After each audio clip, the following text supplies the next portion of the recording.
Assalamualaikum warahmatullahi wabarakatuh. Selamat pagi semuanya, kepada yang terhormat Ibu Novi Darmayanti selaku dosen pengampu mata kuliah metodologi penelitian dan teman-teman sekalian yang berbahagia. Izinkan kelompok kami yang terdiri dari 1.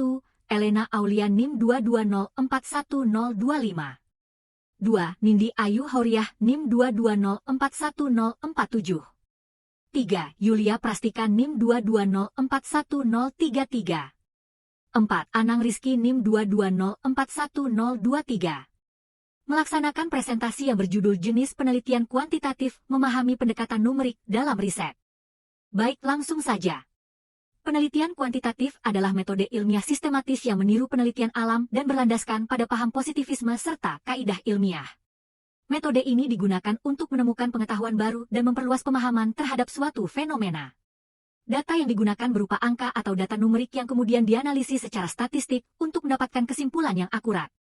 Tujuan utama penelitian kuantitatif antara lain untuk menemukan kebenaran ilmiah, menjelaskan dan memahami masalah, serta memecahkan dan memprediksi isu-isu yang bersifat konkret dan objektif. Metode ini bersifat rasional, sistematis, dan berlandaskan positivisme. Jenis-jenis penelitian kuantitatif yaitu antara lain 1. Penelitian deskriptif bertujuan untuk menggambarkan realitas yang sedang terjadi. Peneliti menjelaskan fakta, keadaan, variabel, dan fenomena yang berlangsung saat ini secara rinci dan apa adanya. Pendekatan ini bersifat observasional, fokus pada kondisi saat ini, dan menyajikan data secara objektif tanpa intervensi dari peneliti. Penelitian ini dapat digunakan untuk menganalisis tren dan kondisi yang berpotensi memengaruhi masa depan. Sebagai contoh, studi mengenai pengaruh pembelajaran terhadap prestasi mahasiswa, di mana peneliti hanya mendeskripsikan kondisi pembelajaran dan tingkat prestasi yang ada tanpa melakukan manipulasi. 2. Penelitian korelasional digunakan untuk melihat hubungan antara satu atau beberapa variabel tanpa adanya manipulasi. Dalam penelitian ini, terdapat variabel prediktor atau variabel bebas, serta variabel kriteria atau variabel terikat. Jenis penelitian ini termasuk dalam ex post facto, di mana peneliti menganalisis data setelah kejadian berlangsung tanpa melakukan intervensi langsung. Tujuan utama penelitian korelasional adalah memberikan penjelasan mengenai arah dan kekuatan hubungan antar variabel, serta membuat prediksi berdasarkan hubungan tersebut. Terdapat 3 jenis utama penelitian korelasional. Pertama, korelasi multivariat, yaitu penelitian yang menguji hubungan antara 3 atau lebih variabel, biasanya melibatkan regresi berganda dan korelasi kanonik. Kedua, studi hubungan, yaitu penelitian yang meneliti keterkaitan antara 2 variabel berbeda. Ketiga, studi prediksi, yang bertujuan memprediksi kejadian di masa mendatang berdasarkan variabel yang ada. Penelitian korelasional juga berperan dalam mempermudah pengambilan kesimpulan dan pengujian hipotesis, serta sering menjadi dasar bagi penelitian eksperimental atau komparatif. 3. Penelitian survei merupakan metode kuantitatif yang menggunakan kuesioner sebagai alat utama pengumpulan data primer dari sampel populasi. Metode ini dapat dilakukan melalui berbagai cara, seperti kuesioner, wawancara, observasi, maupun dokumentasi.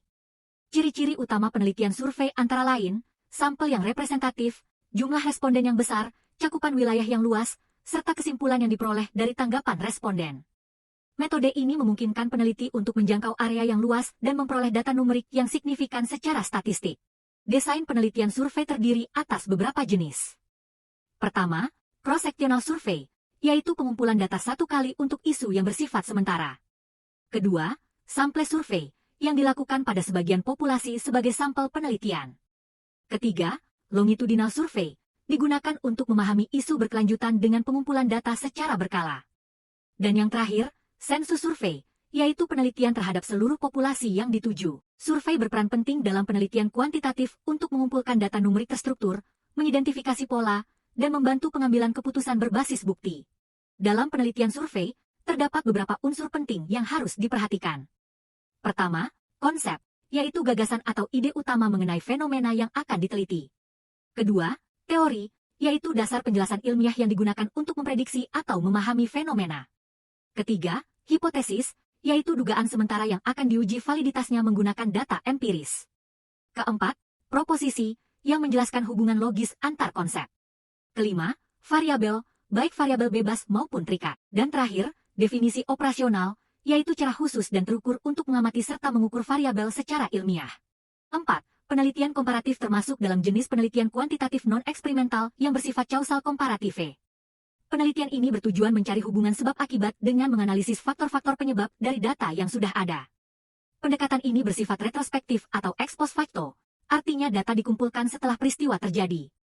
Metode ini digunakan untuk mengidentifikasi perbedaan antar kelompok berdasarkan variabel tertentu, tanpa manipulasi langsung dari peneliti. Dengan demikian, penelitian komparatif sangat berguna untuk menemukan hubungan kausal ketika eksperimen tidak dapat dilakukan.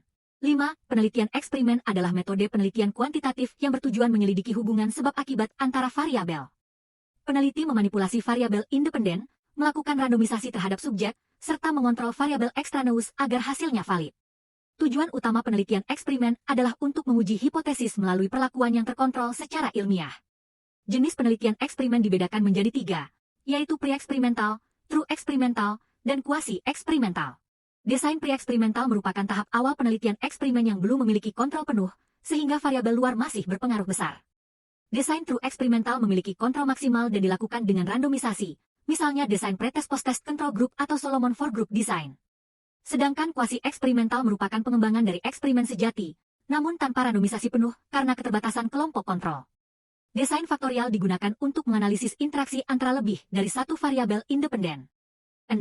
Penelitian ex post facto secara harfiah berarti, dari apa yang telah terjadi. Metode ini mirip seperti cara kerja seorang detektif, yaitu menganalisis dampak terlebih dahulu, kemudian menelusuri penyebabnya. Peneliti tidak melakukan manipulasi variabel, karena perlakuan telah terjadi sebelum penelitian dimulai. Penelitian ini bersifat retrospektif, berfokus pada efek, dan hanya melaporkan hubungan antar variabel yang sudah ada. 7. Penelitian tindakan atau action research merupakan penelitian refleksi diri melalui tindakan nyata yang dilakukan dalam situasi sebenarnya. Tujuan utama penelitian ini adalah memperbaiki proses, mengembangkan pemahaman profesional, dan meningkatkan hasil kegiatan. Prosesnya melibatkan perencanaan, tindakan, observasi, serta refleksi secara berulang. Penekanan utama terletak pada perbaikan praktik nyata dan peningkatan kualitas melalui refleksi berkelanjutan. Sebagai kesimpulan, penelitian kuantitatif merupakan proses menemukan pengetahuan melalui data numerik dan analisis statistik. Jenis-jenis utama penelitian kuantitatif mencakup penelitian deskriptif, korelasional, survei, komparatif, eksperimen, ex post facto, dan penelitian tindakan. Masing-masing memiliki fungsi dan karakteristik yang berbeda, namun semuanya berlandaskan pendekatan ilmiah yang sistematis, objektif, dan terukur. Sekian dari kelompok kami. Terima kasih.